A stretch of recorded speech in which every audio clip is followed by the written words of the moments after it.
নমস্কার বন্ধুরা, মিষ্টি সিয়া চ্যানেলের পক্ষ থেকে তোমাদের অনেক অনেক স্বাগত জানিয়ে আজকের ভিডিওটি শুরু করছি। বন্ধুরা, সামনেই আসছে যমদীপ দান। এবছর কবে পড়েছে এই যমদীপ দান? যমদীপ দানের নিয়ম ও সঠিক সময় নিয়ে আজকের আলোচনা বিষয়।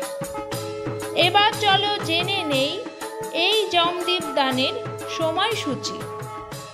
31শে আশ্বিন 1432 বাংলা, ইংরেজি 18ই অক্টোবর 2025 শনিবার বিকাল 5টা 7 মিনিট থেকে 6টা 43 মিনিটের মধ্যে গোস্বামী মতে প্রদেশে যমদীপ দানের সঠিক সময়।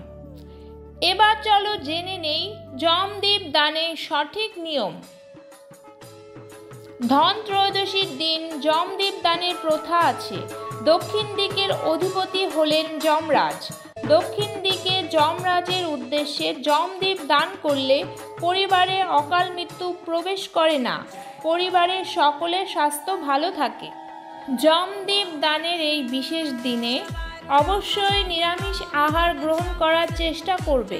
পরিষ্কার পরিচ্ছন্নভাবে যমদীপটি জ্বালাতে হবে। 4 মুখ বিশিষ্ট মাটির প্রদীপ জ্বালাতে হবে। মাটির প্রদীপের পরিবর্তে গমের আটা দিয়ে প্রদীপ বানিয়েও যমদীপ জ্বালানো যাবে। আবার 1 মুখ বিশিষ্ট মাটির প্রদীপ হলেও হবে, তবে সেই প্রদীপের মধ্যে 4 মুখ সলতে দিয়ে প্রদীপটি জ্বালাতে হবে। প্রদীপের মধ্যে সরষের তেল, সাদা বাতাসা, কালো তিল, 1 টাকার কয়েন, প্রদীপের চারপাশে কাঁচা দুধ ছিটিয়ে দিতে হবে। প্রদীপটি বাড়ির চৌকাঠে জ্বালানো যাবে না। যমদীপ সবসময় বাড়ির বাইরে জ্বালাতে হয়। প্রদীপটি যেখানে জ্বালিয়ে রাখবে সেই জায়গাটা পরিষ্কার করে একটু গঙ্গা জল ছিটিয়ে সেখানে কিছু ফুল ছিটিয়ে আতপ চালের উপর প্রদীপটি জ্বালাতে হবে। মাটিতে প্রদীপ জ্বালানো যাবে না। প্রদীপে অনেকটা তেল দিতে হবে যাতে প্রদীপটি নিভে না যায়। প্রদীপে সলতে লম্বা এবং সাদা রঙের ব্যবহার করতে হবে।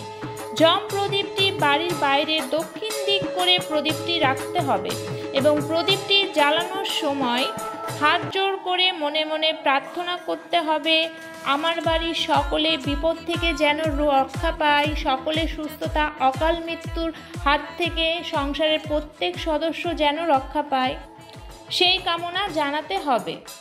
যমদীপটি জ্বালানোর পর খেয়াল রাখতে হবে বাড়ির সদস্যরা যেন আর বাইরে না বের হয়। বাড়ির সদস্যরা বাইরে থাকলে প্রদীপটি জ্বালানো যাবে না। সকলে বাড়িতে ফেরার পর প্রদীপটি জ্বালাতে হবে। প্রদীপটি যেন নিভে না যায় সেই দিকে খেয়াল রাখতে হবে। পরের দিন যমদীপটি জলে দিতে হবে।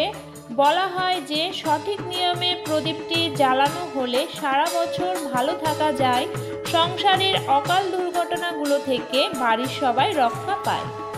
বন্ধুরা, আজকের ভিডিওটি ভালো লাগলে কমেন্ট করে জানাও। নতুন নতুন ভিডিও পেতে চ্যানেলটি লাইক, কমেন্ট, শেয়ার এবং সাবস্ক্রাইব করে পাশে থেকো। নমস্কার।